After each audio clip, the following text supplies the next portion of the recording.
Jadi di setiap negara, dunia intelijen itu selalu mengawasi negara lain.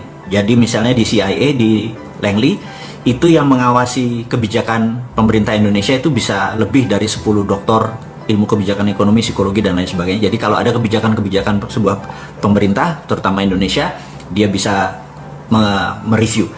Dan kita tahu intelijen di negara-negara ASEAN juga melakukan hal yang sama, karena Indonesia adalah kakak nomor 1 ya kalau di cerita kungfu itu, atau kakak tertua di ASEAN.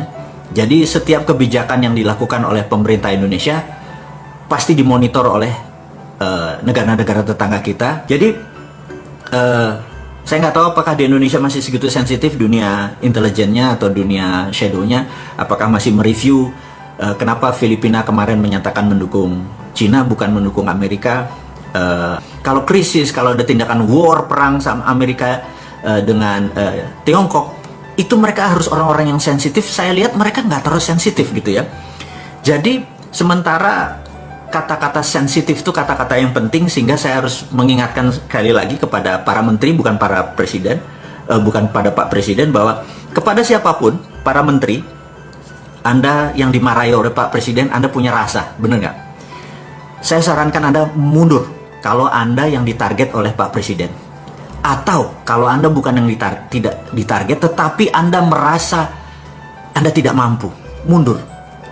Karena sekali lagi, kami, rakyat, kita ini sudah capek Indonesia nggak pernah jadi juara dunia lagi.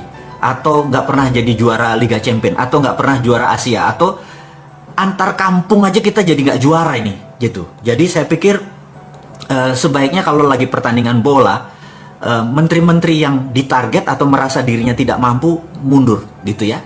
Di masa krisis seperti tahun 98, seperti tahun 2008, mengelola negara at crisis itu ada lagi strateginya.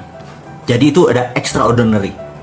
Sahabat semua, saya mengingatkan, saat ini bukan lagi negara atau dalam dunia dalam keadaan krisis atau krisis, tapi dunia at war. Itu kategorinya berbeda. Jadi sahabat semua, saya juga mengingatkan Anda para menteri, mudah-mudahan Anda mendengar live, menonton live video ini atau nanti rekamannya, bahwa yang namanya at war itu berbeda ngelola pada saat ekonomi atau dunia dalam keadaan krisis atau dalam keadaan normal. Anggaran Menteri Pertahanan di Indonesia, anggaran militernya di Indonesia adalah 135 triliun rupiah, atau kalau didolarkan adalah 9 billion dolar. Indonesia anggaran militernya hanya 9 billion dolar, sementara Amerika dalam 1 tahun nilainya 700 billion. Sahabat semua, saya sekedar mengingatkan bahwa jika seluruh anggaran militer dunia digabung, Tiongkok yang 200 billion, Jepang, Korea Selatan, Australia, semua di total, itu masih lebih banyak anggaran militer Amerika. Dan Amerika memang mendominasi militer, mendominasi.